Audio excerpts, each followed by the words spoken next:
아무튼 굉장히 인상이 좋으신데 네. 알기로는 그 투옥 생활을 2번이나 하셨다고 들었어요. 예. 어떤 사건인지 좀 궁금해요. 저희 시대 때에는 뭐 학생운동을 하게 된다면 각오해야 될 일들이었습니다.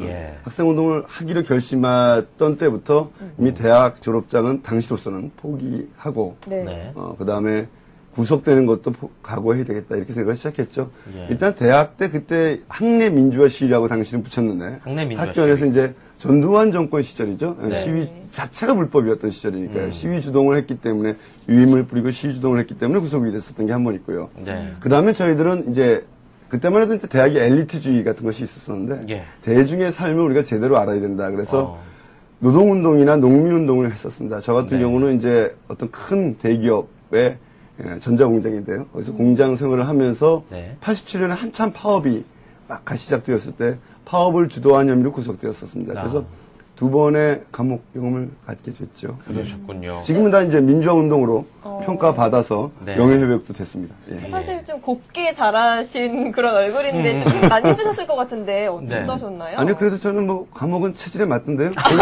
재밌게 지냈습니다. 거기서 많은 유명한 조직폭력배, 예, 예. 네. 또 어떤 때는 이제 사형수들도 만나고요. 네. 그래서 또 인생의 새로운 배움을 얻었던 기회이기도 합니다. 그러셨군요.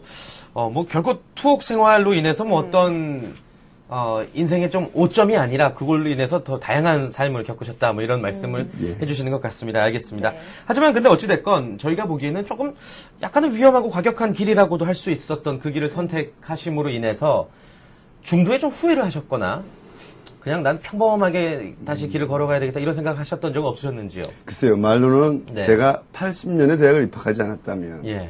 학생운동이나 이런 걸 하지 않았을 것이다. 제가 노무현 대통령과 인연이 안 됐다면 이 험한 정치도 하지 않았을 텐데 네. 라는 생각을 해본 적은 있습니다만 이 길을 잘못 왔다. 정말 후회 막심하다. 이런 생각을 해본 적은 없습니다. 다만 다만 어떤 방법이 가장 내가 뜻하는 바를 이루는데 효율적이고 합리적이고 현실 가능한 방법일까 이런 것도 쭉 고민해왔던 것이고요. 네. 어떤 20년 전에 최종적인 결론은 정치를 통해서 바꾸는 것이 가장 바람직한 길이겠다라는 판단을 하게 되었던 것이죠. 그렇군요. 네. 그 곱상을 외모와는 달리 참 강하신 분인 것 같아요. 사실 그 후보님 이름 석자를 들으면 아마 그 노무현 대통령의 이름을 같이 떠올리는 분들이 굉장히 많이 계실 것 같은데. 거의 다 그러실 그렇죠. 거예요. 그 두 분의 인연이 어떻게 시작됐는지 그 계기를 또 많은 분들이 궁금하실 것 같거든요. 예, 뭐 좀 알려져 있기도 합니다만 제가 이제 두 번째 아까 이 노동운동 때문에 네. 구속되어 있을 때 사실 저희 애엄마도 같이 구속됐었습니다. 근데 먼저 나와서 예. 결혼하기 전이었습니다. 네. 아직은 결혼하기 전이었었는데 그때 이광재 지금 강원도지사의 학교 서클 선배입니다. 그래서 이광재 의원이 당시 노무현 의원 보좌관으로 일을 하면서 잠시 아르바이트를 했었어요. 그래서 이제 나왔을 때 저희가 88년 12월에 결혼을 했는데 네. 결혼식 주례를 노무현 대통령께서 당시 이제 청문회 스타 국회의원 노무현이었죠. 예. 네. 국회의원이셨을 때 저한테 이제 주례를 봐주셔서 그게 1년이 됐다가 한 2년쯤 지나서인가요? 어느 날 갑자기 그때 저희가 수원에 살고 있었는데 밤에 오면서 전화를 주시고 찾아오셔서 내일부터 나랑 같이 일하세요. 그러고 가셨습니다. 그래서 하루 이틀 고민하다가 네. 그때까지의 생활을 접고 노무현 의원 비서관으로 들어가면서 글쎄요, 정계에 발을 디뎌놨다고 할 수 있죠. 그게 그렇군요. 이제 20년 가까이 돼가는 거죠. 벌써 그렇게 됐네요. 예, 알겠습니다. 아무튼 고 노무현 전 대통령과 함께 보낸 또 참여야 정부 시절을 돌이켜 보자면요. 20년 전이 아니 이제 불과 몇 년 전의 이야기지만 그 당시 가장 아쉬웠던 점을 뭐라고 생각하십니까? 예. 이런 질문을 가끔 이제 많이 받는데요. 네. 사실은 매일매일 힘들었고 매일매일 아쉬웠었기 때문에 매일매일. 너무 많은 것들이 있습니다만 제일 중요한 건 대통령의 진심이 국민들에게 너무 제대로 전달되지 않는다라는 게 이제 가장 힘들었던 것 같습니다. 그렇군요. 그렇군요. 네. 2007년부터 2008년까지 약 9개월 동안 이 청와대 대변인으로 활동을 하셨잖아요. 외모도 멋지시고 또 매너까지 좋으셔서 네. 굉장히 또 언론 기자들에게도 좋은 평을 받고 계시다고 들었고 또 그 국정 브리핑을 통해서 팬카페까지 생겨났다고 들었는데요. 그런 거에 대해서는 어떤 기분이 드세요? 글쎄 뭐 외모는 아니고요.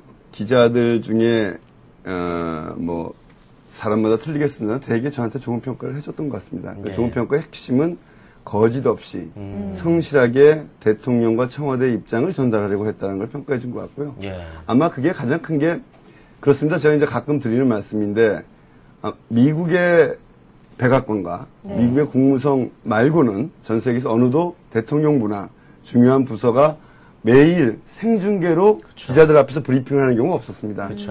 대한민국 최초이기도 하고 전 세계에서 아마 미국 다음으로 제가 있을 동안 매일 오후 2시 반에 KTV를 통해서 다시 이제 다른 방송을 볼 수도 있게 되어 있었습니다만 생중계를 했습니다. 그래서 기자들의 질문도 사전에 아무런 조율 없이 질문하는 대로 그것에 대해서 답변하고는 과정들이 있었습니다. 그런 과정에서 그래도 최대한 성실하게 임했다는 것들을 기자들이 높게 평가해 준 거 아닌가 싶습니다.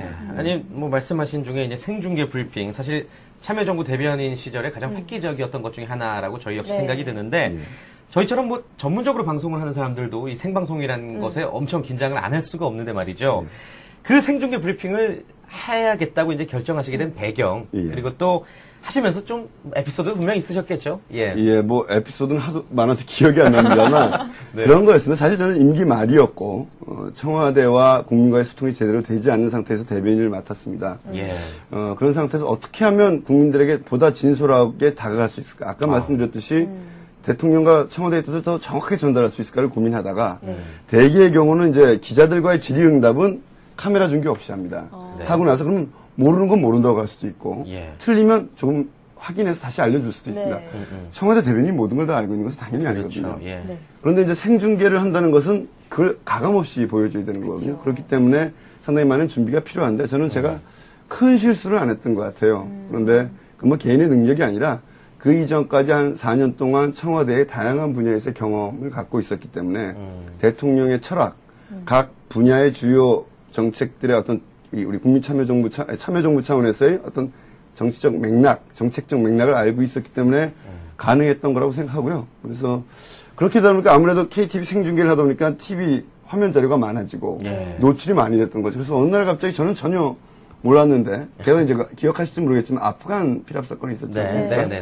보통 이제 우리 국민들이 그런 피랍 사건 같은 게 생기면 2-3명 정도가 되면은 외교부에서 관리를 합니다. 근데 그건 워낙 큰 초유의 사건이었기 때문에 청와대에서 관리하고 있었었고, 그렇기 때문에 제가 계속 브리핑을 했습니다. 그래서 그것뿐만 아니라 여러 이슈에 대한 청와대 입장들을 들을 수 있었기 때문에 오늘 갑자기 길거리를 나가보니까 사람들이 막 알아보더라고요. 저는 처음에 왜 제 주변을 쳐다보나 하고 놀랐었는데요. 그만큼 노출이 많았던 것 같고요.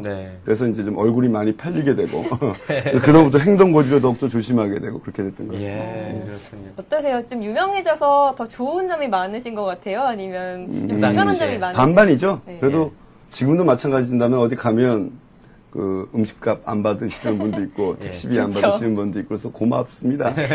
저는 뭐 행복하게 생각합니다.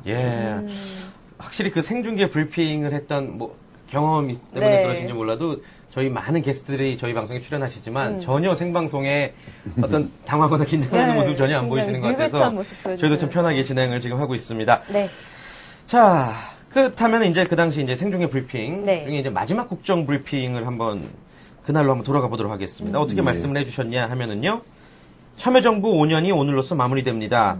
돌이켜보면 그동안 저희로서는 정말 최선을 다해서 열심히 일해왔다고 생각합니다.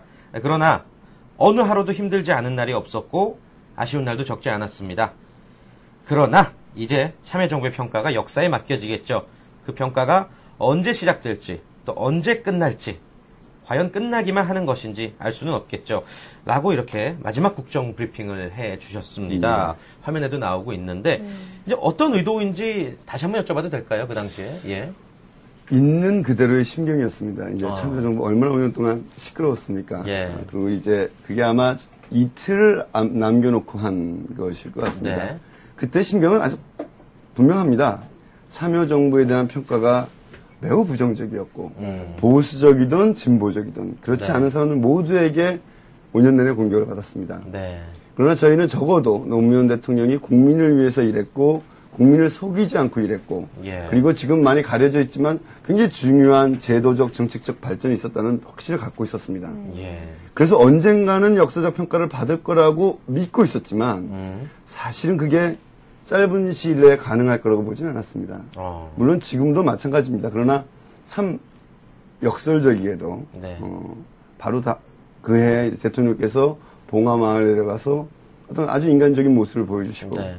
더 나아가서 그 다음에 대통령이 돌아가시고 나니까 이제 참여정부에 대한 근거 없었던 부정적 평가들 또는 잘못 보았던 것 또는 깊게 생각하지 않고 보았던 것들을 국민과 언론이 다시 생각할 수 있는 기회가 되어서 네. 다는 아니지만 상당히 이제 역사적 평가가 좀 바뀌어졌다고 생각하는데요. 뭐 이건 상상할 수 없었던 시점이고요. 그때만 해도 그렇죠. 예. 참여정부 끝나고 나서도 한 10년 동안은 두고두고 욕먹을 것이다. 아마 사가들이 역사가들이 평가해 주지는 않을까라는 그런 좀 신락 같은 기대가 담겨져 있었던 말이라고 생각하시면 될 것 같습니다. 또 그 평가가 곧 다시 이제 재평가가 된 것 같아서 네. 또 마지막 네. 국정브리핑이 지금 와서 보기에 또 다른 의미가 있지 않나 이런 생각이 드네요.